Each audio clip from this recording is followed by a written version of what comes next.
परमात्मा बंदी छोड़ कहते हैं भाई भक्ति करा करो गणी गणी। और ये समय ये दाव फिर नहीं लगेगा। अब क्या बताते हैं कि देखो जो भक्ति करते हैं परमात्मा उनके अंग संग रहते हैं, लेकिन हम औपचारिकता ज्यादा करते हैं, डिमांड भी ज्यादा करते हैं। सच्चे दिल से, सच्ची भावना से, सच्ची लगन से हम भक्ति ना करते भगवान की, तब तक दाता आपको विशेष राहत नहीं देता। राहत तो देते हैं, विशेष नहीं दे पाते। जैसे एक नामदेव नाम के महापुरुष थे और छिपा जाति में थे। वो छिपा जाति, छिपी जाति इसमें दर्जी, और पूर्व संस्कार थे, बहुत अच्छे पुण्यात्मा थे। पुण्यात्मा ही भक्ति के लिए भटकते रहते हैं, कोई न कोई साधना वो करते ही रहते हैं।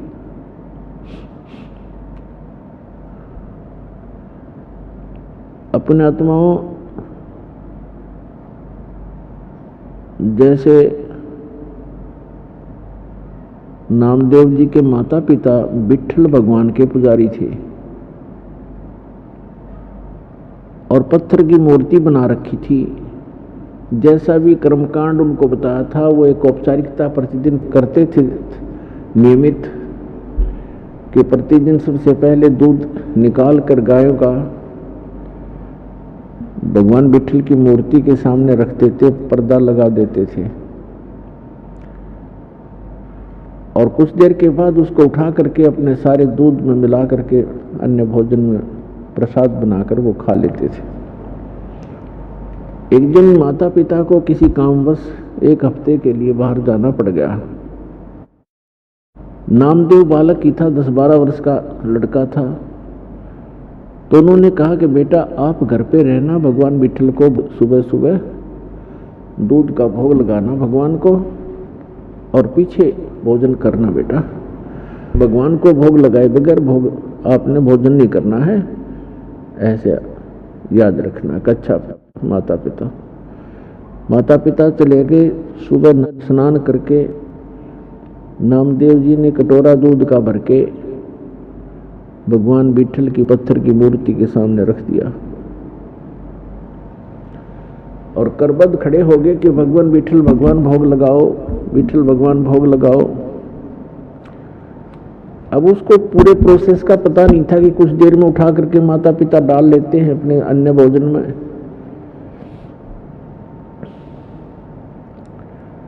खड़ा रहा घंटा 2 घंटा, विट्ठल भगवान ने कोई भोग नहीं लगाया। उसमें कुछ चींटियां चढ़ गई तो उसने सोचा भी हमसे भगवान प्रसन्न नहीं है मेरे से, और उस दूध को वहां से उठा लिया। अगले दिन फिर नहा धो करके खूब हृदय से प्रार्थना की, दूध रख दिया, यही रहा, कुछ नहीं, भोग नहीं लगा, फिर उठा लिया। 2 दिन नामदेव जी ने भी कुछ भी आहार नहीं किया। तीसरे दिन फिर ऐसा ही हुआ। बच्चा था, भूख से बहुत व्याकुल हो गया और कहा भगवान जब तक आप भोग नहीं लगाओगे, मेरे माता पिता का आदेश है, आपका दास भी भोजन नहीं कर सकता। मुझसे अवश्य कोई गलती हुई होगी, क्योंकि मैं पूरी पूजा विधि से परिचित नहीं हूं भगवान, बालक हूं, मेरी कोई त्रुटि है, क्षमा करो। आप भोग नहीं लगाओगे, मेरे माता पिता मुझसे नाराज होंगे, मुझे गुस्सा होंगे, और भगवान आप भोग लगाओ, मेरी त्रुटि को माफ करो प्रभु। अब तीसरे दिन जाकर के भगवान ने देखा कि बालक, वह पत्थर तो था नहीं, वो तो कुछ सुन नहीं रहा था, कुछ कर नहीं रहा था। अब कहते हैं 100 साल सिद्धर मैं करूं अपने जन के काज, स्वयं परमात्मा आए सूक्ष्म रूप धारण करके, और पत्थर की मूर्ति के हाथ ऐसे आगे को बढ़ा दिए, उनमें कटोरा पकड़ा, और नामदेव समझ रहा है कि पत्थर पी रहा है, और पी रहे थे भगवान सूक्ष्म रूप में। नामदेव की खुशी का कोई ठिकाना ना रहा। नहाया धोया, भोजन पाया, उनके माता पिता आए, उन्होंने तो आते ही पूछा कि बालक है, कहीं गलती से भोग ना लगाया हो भगवान को। पूछा बेटा विठल भगवान को भोग लगाया था ना? उन्होंने कहा माता जी भोग तो मैं प्रतिदिन लगाता था, लेकिन भगवान ने नहीं लगाया। भगवान ने तीसरे दिन भोग लगाया, 2 दिन कुछ नहीं आहार किया, और मैंने भी कुछ नहीं किया। मैं भी दुखी बहुत हो गया था, भूख बहुत सताती थी, लेकिन मैंने आहार किया नहीं। तीसरे दिन मैंने विशेष प्रार्थना की, भगवान भोग लगाओ, तब भगवान ने भोग लगाया। अब वो नामदेव के माता पिता उस बच्चे के मुंह की तरफ देख रहे हैं कि ये झूठ बोल रहा है।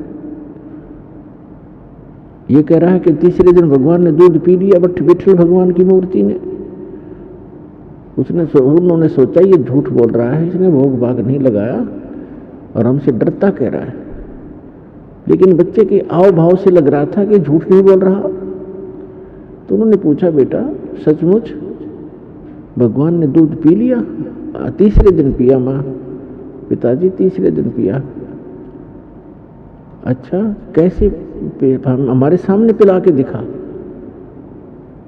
अगले दिन सुबह उसी तरह दूध का कटोरा लेके स्नान करके रख दिया, दूध नहीं पिया विठल ने। अब नामदेव ने कहा भगवान आपका दास आज मेरे माता पिता के सामने झूठा सिद्ध होगा, मुझसे फिर अवश्य कोई त्रुटि हुई होगी। भगवान हे मालिक आप तो दयालु हो, भोग लगाओ प्रभु। उसी समय माता पिता के सामने मूर्ति के हाथ बड़े बड़े हुए, ऐसे जैसे आम हाथ होते ऐसे बन गए, और कटोरा पकड़ा और ऐसे दूध पी लिया। अब नामदेव के पिता का खुशी का ठिकाना नहीं रहा। उसने सारे गांव में बता दी कि मेरे पुत्र ने विठल भगवान को भोग लगा दिया, भगवान ने दूध पिया, हमारे सामने पिया। किसी गांव वाले का ये विश्वास नहीं हो कि झूठ बोलते हैं, बाउंडर फैलाते हैं, दुनिया को भ्रमित करते हैं। ये अपने बेटे की महिमा बनाना चाहता है, इसको महंत बनाना चाहता है। जैसा जैसी सोच जिसकी थी, पंचायत हो गई कि पंचायत के अंदर विठल भगवान की मूर्ति रखी जाएगी, उसमें दूध पिलाएगा तेरा पुत्र, मानेंगे नहीं तो देश निकाला देंगे, तुम्हें गांव से निकालेंगे। पंचायत होगी, विठल भगवान रख दिए। नामदेव के पिता नामदेव पंचायत में हाजिर हुए। तब कहा कि नामदेव यहां हमारे सामने मूर्ति को भोग लगा के दिखा। रख दिया दूध। काफी देर होगी, जब सब लाल पीले हो गए, झूठा है कपटी है देखा ना, तब नामदेव ने कहा कि हे भगवान मुझ दास के कारण मेरे माता पिता दुखी हो गए, इनको देश निकाला मिलेगा, आपके भगत थे, हे दाता भोग लगाओ। उसी समय उन सबके सामने ऐसे हाथ निकले मूर्ति से और गट गट दूध पी लिया उस परम पिता ने।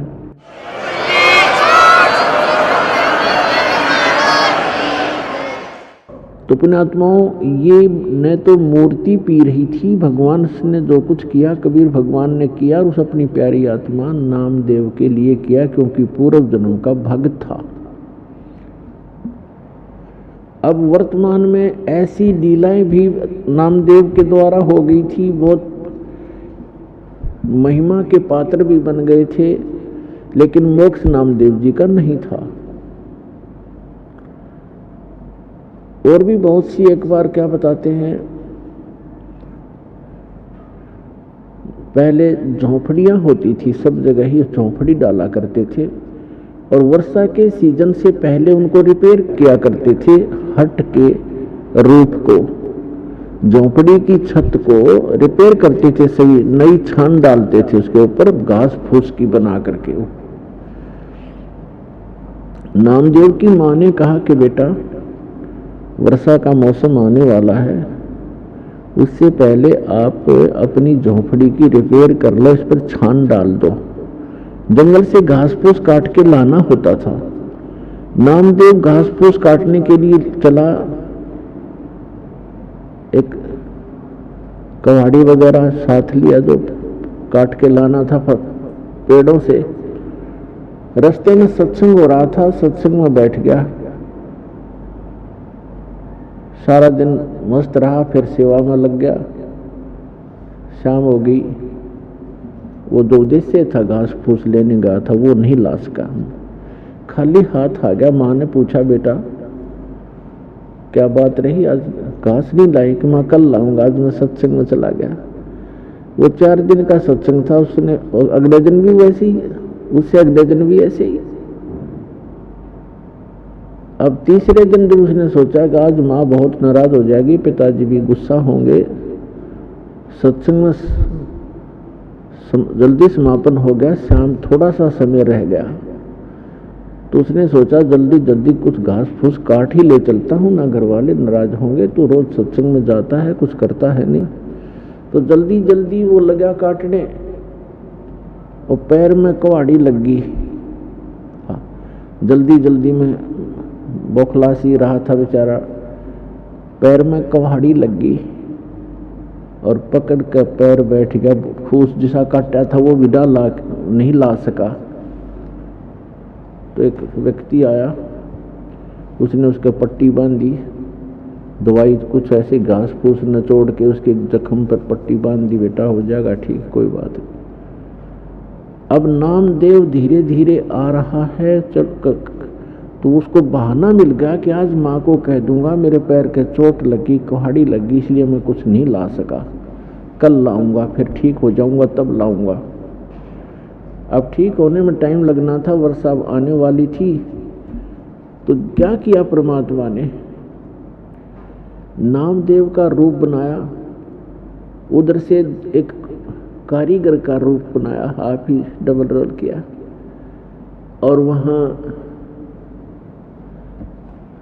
उसकी छान बिल्कुल नई डाल दी, झोपड़ी ओके करके नामदेव के आने से 10 मिनट पहले खिसक गए भगवान। अब नामदेव ने को ध्यान नहीं दे रहा सा हो गया था। माँ से जाकर कहने लगा, माँ आज मेरे पैर में ऐसे कुहाड़ी लगी, कल लाऊंगा माँ, आज मेरी हिम्मत नहीं बनी। तो उसने कहा बेटा क्या हो गया, क्या लगी कुहाड़ी रे तू, अब तो ठीक ठाक था। अरे अब तो तेरे साथ एक कारीगर था, और देख कितनी बढ़िया छान बनाई तुमने, ये पैर में कहाँ से लग गया, कब लग गया, कैसे लग गया। अब नामदेव का जब ऊपर को ध्यान गया कि सचमुच है तो बिल्कुल नई छान डाल रखी है झोपड़ी पर। नामदेव माँ से पूछ रहा है कि कौन था, कैसे था, क्या कर गया। माँ कह रही है तेरा दिमाग खराब हो गया है, तू खुद था, तेरे साथ एक कारीगर था। अरे बेटा कितनी बढ़िया छान बना दी, क्या लग गया मेरे बेटा के। तो पुण्यात्मा नामदेव बैठ कर रोने लग गया कि माँ मैं निकम्मा बहुत हूँ, यदि मैं पहले छान डाल लेता तो भगवान दुखी ना होते। परमात्मा आए थे माँ, ये मैं नहीं था, मैं तो ऐसे सत्संग में था, ये देखो मेरे पैर में चोट लगी है, मैं चल भी नहीं पा रहा हूँ। तो पुण्यात्माओं ऐसी भक्ति हम जब करेंगे तो भगवान हमारे साथ साथ रहेगा। जो बच्चा गऊ की नजर में, यो साईं को संत, और भक्तों के पीछे फिरे वो भगत वत्सल भगवंत। 100 छल छिद्र मैं करूं अपने जन के काज। तो इतना कुछ होते हुए भी भगवान फिर भी उनकी इतनी मदद कर रहा था, पर मोक्ष नहीं था नामदेव जी का। पुण्यात्माओं दास जो निर्णय करना चाहता है प्रत्येक सत्संग में उसको गहराई से सुना करो और उसके तह तक पहुंचा करो।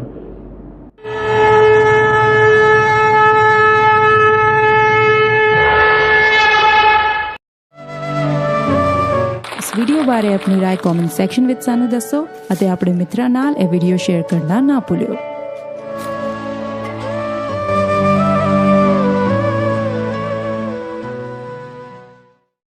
हमसे जुड़े रहने के लिए हमारे YouTube चैनल को सब्सक्राइब करें और नई वीडियो की नोटिफिकेशन के लिए बेल आइकॉन को दबाएं।